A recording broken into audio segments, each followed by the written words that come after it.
All right, so today I received the shipment of my 300 series adjustable base bed frame, and we're going to figure out how to set it up together.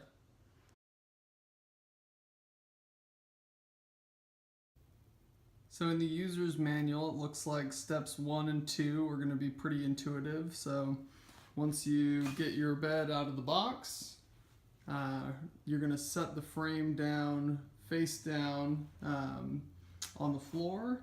And then step 2 is to make sure that you have all of the accessories in the box for your project. And from the looks of it, you're going to be needing 4 different legs that come in the box, a remote, a power supply box, and 2 retainer bars. And then there's 2 legs in addition to that that are already attached to the bed frame. So looks like we're good so far.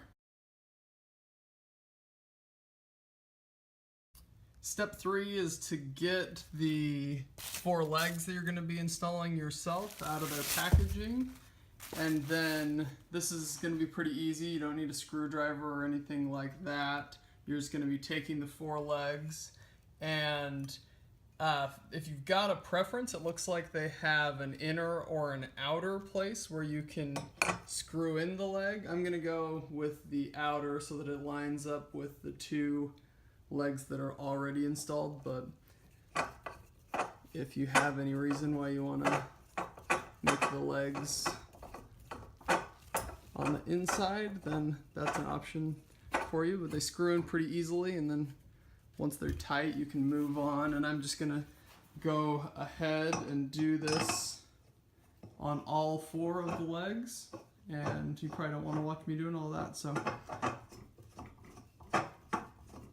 there's 2, and then we'll skip forward while I do the other 2. Now that I have my 4 legs attached, what I'm going to do is move on to step 4, which is requiring me to move to this control box that's underneath the bed, and then to uncoil this cord right here. And then what it wants me to do is to plug this into the power supply box that you found in your box with all your accessories. So we'll do that and then move on to step 5.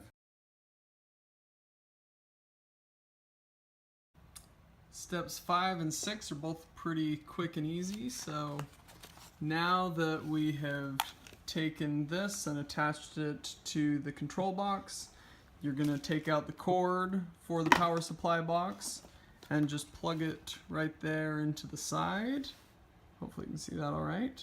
And then step 6 is an optional step where there's the option for you to put in some 9-volt batteries on the side of your power supply box, just in case there's a power outage or something like that and you want to make sure that you can still adjust your bed. That's something that you can do as well.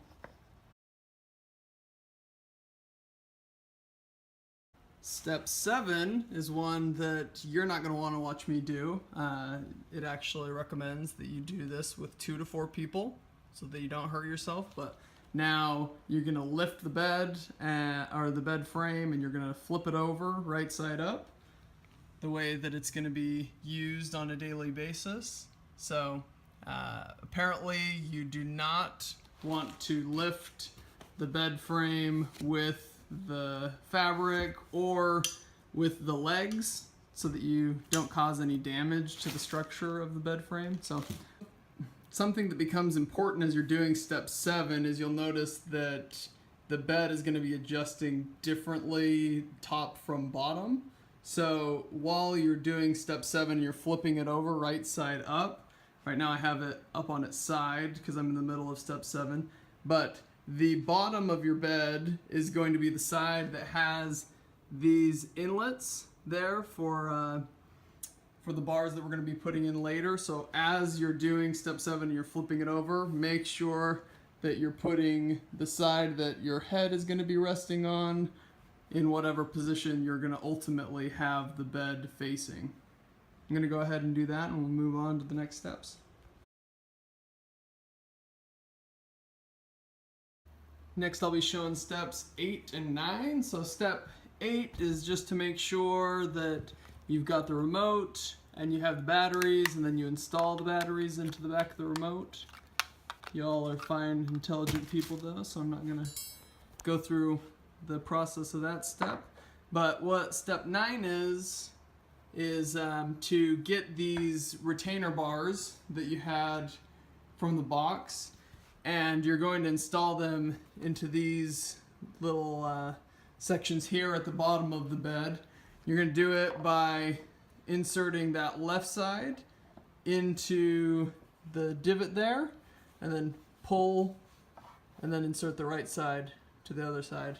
Can't do that with just one hand, but I did do this right side one. Make sure that the lip of the bar is going to be facing the bottom of the bed and not over here, or else you'll have to take it out and redo it, because that's where the bed is going to be sitting on the frame. Now that you have the retainer bars in, those went in pretty nice and easily.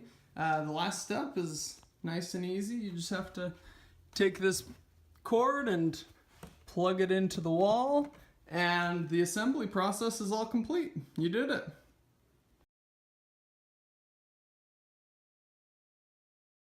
Now that you have your base completely installed, you're ready to pair your remote control to the base.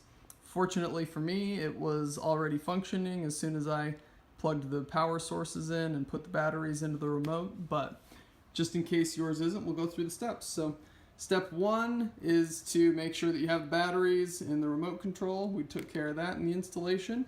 And then step 2 is to ensure that the power cord is plugged into the power source. So we took care of that as well. We have during the installation process, we have the cord plugged into the wall.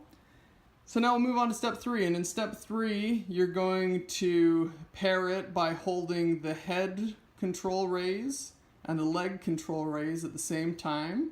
And then once you start holding those down, there is a blue button on the power source cord that you're also going to be holding down, and you're going to hold down those 3 until you hear 2 distinct beeps. So hopefully you'll hear that here on the video. So I'm holding down the 2 head and leg raise, and then holding down the blue button, and you heard it. There's the 2 beeps. So now that you have paired the remote control, you can see that you can adjust things however you want. So got the legs coming up, have the head coming up, and now we can use the device and see how it works. Apparently those are all the steps for installing the adjustable base and then pairing it to the remote control. So hopefully you found this video to be informative and the installation process to be pretty simple and easy. It took me about 15 minutes, and I thought that it worked pretty well. So now I'm just excited to try this bad boy out and see how I like it.